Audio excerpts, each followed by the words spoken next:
মা আয়েশা রাদিয়াল্লাহু তাআলা আনহা বলেন, জনৈক মহিলা আমার কাছে দুটা মেয়ে নিয়ে আমার বাড়িতে এলো। ক্ষুধার্ত মহিলা আমার কাছে সাহায্য চাইলো, কিন্তু তাকে দেওয়ার মতো আমার ঘরে তেমন কিছুই ছিল না। শুধুমাত্র একখানা খেজুর ছিল আমার ঘরে। ফাআতাইতুহা ইয়াহা, একখানা খেজুর মহিলাকে আমি দিয়ে দিলাম। আমি তাকিয়ে দেখলাম, ফাকাসসামাতহা বাইনাহুমা ওয়ালাম তাকুল মিনহা শাইআ। নিজে দারুণ ক্ষুধার্ত ছিল, কিন্তু খেজুরটাকে দুটা ভাগ করে তার দুই কন্যার মুখে তুলে দিল, কিন্তু নিজে কিছুই খেলো না। মেয়েদের উপর মায়ের এই স্যাক্রিফাইস দেখে, এই ত্যাগ দেখে আমি বড় অবাক হলাম, বিস্মিত হলাম। আল্লাহর হাবিব যখন আমার ঘরে এলেন, মেয়েদের প্রতি মায়ের এই ত্যাগের বর্ণনা আমি উপস্থাপন করলাম। নবীজি সব কিছু শোনার পরে বললেন, মানুবতুলিয়া মিনহা মানুবতুলিয়া বিহাদিহিল বানাতি মিন শাইইন কুন্না লাহু সিতরাম মিনান নার। এই পৃথিবীতে আল্লাহ পাক যাদেরকে কন্যা সন্তান দান করেছেন, আর ওই কন্যা সন্তানের পরীক্ষার মধ্যে যেই বাবা মা উত্তীর্ণ হয়ে যাবে, কিয়ামতের দিন এই সমস্ত মেয়েগুলা বাপ মার সামনে ঢাল হয়ে দাঁড়ায় যাবে, বাপ মাকে জাহান্নামের আগুনে পুড়তে দেবে না। জোর আওয়াজে বলেন সুবহানাল্লাহ। মেয়েদের অধিকারগুলোকে ঠিক এভাবেই নিশ্চিত করা হয়েছে, তাদের মর্যাদাগুলো এভাবে তুলে ধরা হয়েছে হাদিসে। কিন্তু আমরা সমাজ প্রেক্ষাপটে আমরা মেয়েদেরকে বঞ্চিত করি, তাদেরকে আমরা বৈষম্য করি, তাদের সাথে বাপ মাও মেয়েদের সাথে বৈষম্য করে, মারাত্মক। একদিন নবীজি এভাবে বসে আছেন, এই যে আপনারা আমার সামনে বসে, আমি আপনাদের সামনে বসে আছি। সাহাবায়ে কেরাম পরিবেষ্টিত অবস্থায় রাসূল খুতবা দিচ্ছেন, বক্তৃতা করতেছিলেন। এই যে কিছু কিছু মুসল্লিরা আসে যায়, এরকম হচ্ছে না? একজন সাহাবী সামনে এসে বসলেন। বসার পরে কিছুক্ষণ পরে তার ছোট্ট একটা ছেলে দৌড়ায় তার সামনে আসছে। আসার পরে ওই সাহাবী ছেলেকে কুলে নিলেন, গালে মুখে চুমা খেলেন, কুলে বসিয়ে রাখলেন। রাসূল সব দেখতে পাচ্ছেন। কিছুক্ষণ পর ওই সাহাবীর আরেকটা কন্যা সন্তান এসেছে। আসার পরে কন্যা সন্তানকে এমনি সামনে বসিয়ে দিয়েছে, চুমাও দেয় নাই, কুলেও নাই। রহমাতুল লিল আলামিন। এত কিছু মাথার মধ্যে, এত চাপ, এত ব্যস্ততা, এই সামান্য একটা বিষয় যা উনি হয়তো ধারণা করেছে যে এটা তো কোনো বিষয়ই না, কিন্তু আল্লাহর হাবিবের দৃষ্টি এখানে আটকে গিয়েছে। হুজুর উপস্থিত সাহাবীদের সামনে তাকে বললেন, হাল্লা তাসাওয়াইতা বাইনাহুমা, কি ব্যাপার? ছেলেও তোমার, মেয়েটাও তোমার। ছেলে যখন এসেছে গালে মুখে চুমা খেলে কুলের মধ্যে বসাই দিলে, মেয়েটা আসলো, মেয়েকে কুলেও নিলে না, চুমাও খেলে না, বৈষম্য করলে কেন? সুবহানাল্লাহ বলবেন না? সামান্য ভালোবাসায় বৈষম্য হয়েছে। হুজুর বললেন, হাল্লা তাসাওয়াইতা বাইনাহুমা, কেন বৈষম্য করলে? ছেলেটাকে চুমা দিলে, কোলে নিলে, মেয়েটাকে কেন চুমা দিলে না, কেন কোলে নিলে না? এই বৈষম্য করলে কেন নিজের সন্তানদের সাথে? ইত্তাকিল্লাহ, আল্লাহকে ভয় করো। ওয়াদিলু ফি আবনাইকুম, সন্তানদের মধ্যে ভারসাম্য রক্ষা করো, ব্যালেন্স করো, ইনসাফ করো। কারণ তুমি যদি এক সন্তানের উপর বেশি মহব্বত করো, আরেকজনের উপর জুলম করো, আরে মহব্বত কম করো, এই উভয়ের মধ্যে একটা হিংসার দানা বাঁধবে। সে তাকে সহ্য করতে পারবে না।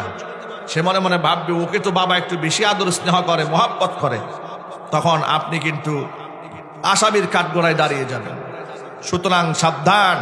এভাবে সামান্য ভালোবাসার বৈষম্য ইসলামে এলাও করা হয় নাই। জোর আওয়াজে বলতে হবে আল্লাহু আকবার। ইসলামে আমার মা বোনদেরকে কোনো দিক থেকে ঠকানো হয়েছে? যদি বলেন ভাই ঠকানো হয়েছে, ঠকানো হয়নি। তিরমিজির হাদিসের মধ্যে আল্লাহর রাসূল বলেন, যেই ব্যক্তির তিনটি কন্যা সন্তান হয়,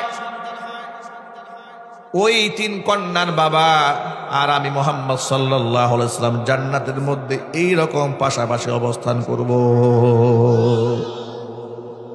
নবীজি বললেন, কোনো দিন তোমরা মেয়েদেরকে গালি দিবা না, কারণ আমি মুহাম্মদ সাল্লাল্লাহু আলাইহি ওয়াসাল্লাম মেয়েদের বাবা। মেয়েদের গালি দেবে না, তুচ্ছ তাচ্ছিল্য করবে না, ব্যঙ্গ বিদ্রুপ করবে না, অপয়া অলক্ষণে মনে করবে না। এই একবিংশ শতাব্দীতে এসেও সেই আইয়ামে জাহিলিয়াতের মতো এখনো কিছু কিছু পুরুষ এমন আছে, কন্যা সন্তানে একটার থেকে দুইটা হয়ে গেলেই মাথা নষ্ট। এরপরে বউর আর মহব্বত নাই, বউর আর খোঁজখবর নাই। এরকম জালেম এই আধুনিক সমাজে আছে না নাই? আমাদের একেবারে নিকটতম লোকদের থেকে আমরা এই ধরনের আচরণ দেখেছি। আমাদের কাছে নালিশ দেওয়া হলো যে অমুকের প্রথম কন্যা সন্তান হয়েছে, সে মোটামুটি খুশি হয়েছে, পরে আরেকটা কন্যা হয়েছে, ও সে নারাজ হয়ে গেছে। হাতটাকে সে শ্বশুর বাড়িতেও যায় না, বউর কাছেও যায় না, প্রায় 3 মাস হয়ে গেছে, বাচ্চা হয়েছে, বাচ্চাকে দেখতেও যায় না। জিজ্ঞেস করেছি কেন? তার মেয়ে হয়েছে এই দুঃখে। আমি নিজে তাকে ফোন করেছি, সে আমাকে জবাব দিয়ে বলে, ভাই আল্লাহ তো আপনাদের সব দিয়েছে, ছেলে দিয়েছে, মেয়ে দিয়েছে, ধন সম্পদ দিয়েছে, সব দিয়েছে, আমাকেও তো আল্লাহ কিছু দিল না। নাউজুবিল্লাহ বলেন। এটা আমি আমার জীবন থেকে শোনাচ্ছি আপনাদের। আমাকে বলে আপনার তো ছেলেও আছে, আপনার মেয়েও আছে, আমার তো খালি মেয়ে, মাত্র 2টা মেয়ে। কয়টা? আর আলহামদুলিল্লাহ আমার বর্তমানে 3 মেয়ে, 1 ছেলে। ভালোবাসার কোনো কমতি নাই, বরং পক্ষান্তরে কোনো ক্ষেত্রে আমার মেয়েদের প্রতি মহাব্বত ছেলের থেকে অনেক অংশে বেশি হয়ে যায়। আলহামদুলিল্লাহ বলেন। কেন বৈষম্য হবে? ইসলাম কি মেয়েদের প্রতি বৈষম্য শিখিয়েছে? না, বৈষম্য শিখিয়ে। কোরআন মাজিদ এটা বলছে, মান আমিলা সালিহাম মিন যাকারিন আও উনসা ওয়া হুয়া মুমিন।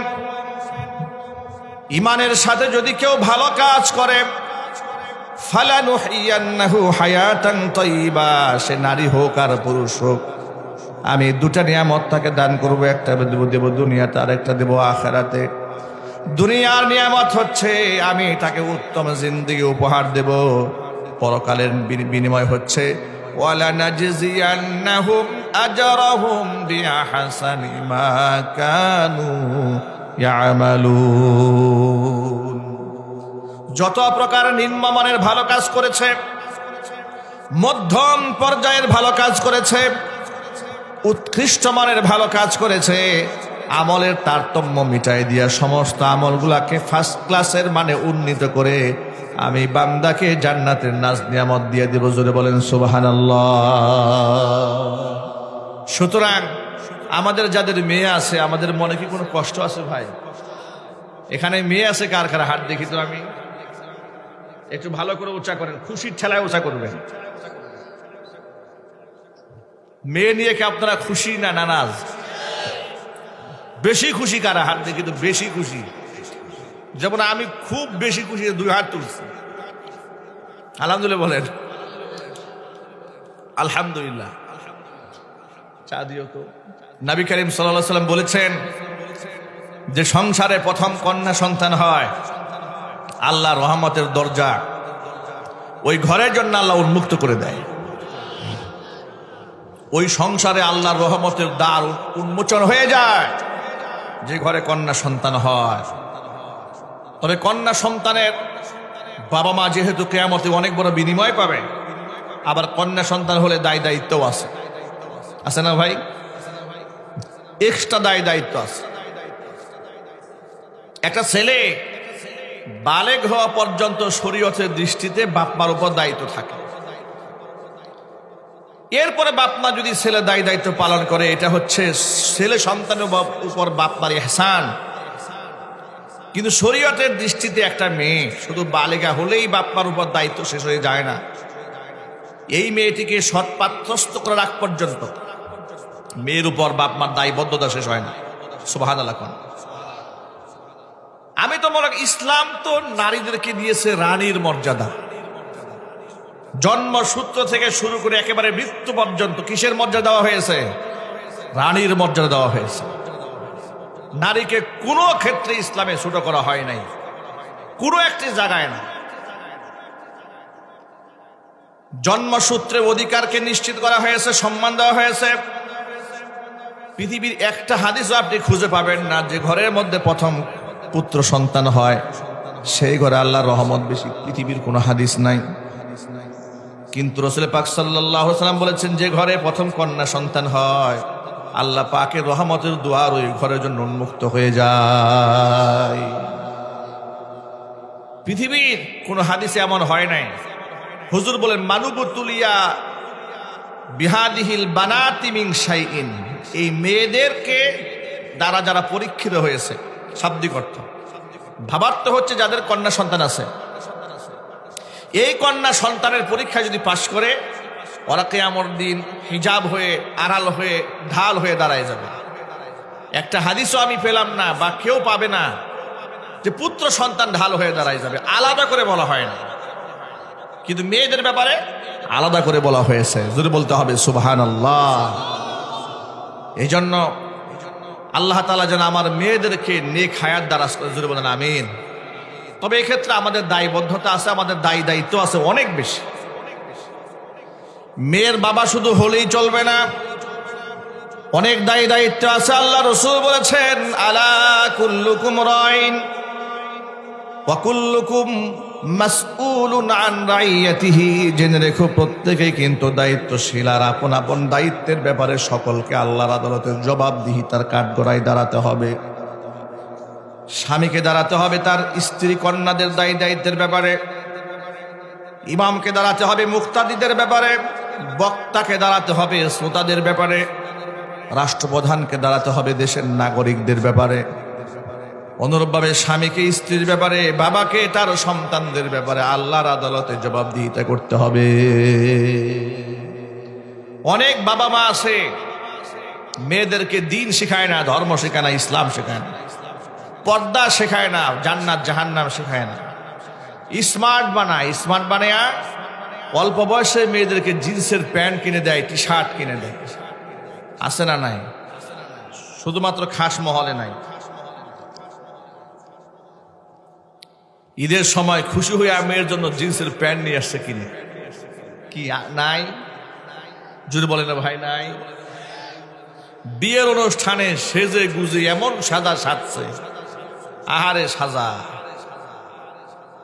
কোনটা যে বউ আর কোনটা যে অন্য লোক খুঁজে আলাদা করা যাচ্ছে না, সব এক ধাঁচে সাজা সাজছে। ঠিক কিনা বলেন? বাবা তার যুবতী মেয়েদেরকে নিয়ে হাজির হয়ে গেছে হাজার হাজার পুরুষের সামনে, স্বামী তার স্ত্রীকে সাজিয়ে গুজে হাজার হাজার পুরুষের সামনে দিয়ে গেছে। আর কিছু কিছু কপাল পুরাই, এত কপাল পুরাই এগুলার কপাল কত খারাপ, এদেরকে কি ওয়াজ দিয়া বুঝাবেন? বউয়ের ছবি ফেসবুকে ছেড়ে দিয়েছে। দোস্তরা, আপনাদের নতুন ভাবি খাস দিলে দোয়া করবেন। কথা বলেন, আছে না নাই? পাগলের তো একটা সীমা থাকা দরকার। দায়িত্ব জ্ঞানহীন আত্মমর্যাদা বোধ যাদের আছে, এ কেমন পাগল হলে নিজের বউর ছবি ফেসবুকে দিয়ে দিল। উপযুক্ত মেয়ে, বালেগা মেয়েদের ছবি ফেসবুকে দিয়ে দিচ্ছে। বন্ধুরা দোয়া করবেন, আমার মেয়ে এইচএসসিতে প্লাস পেয়েছে, মেয়ের ছবিটা দিয়ে দিচ্ছে।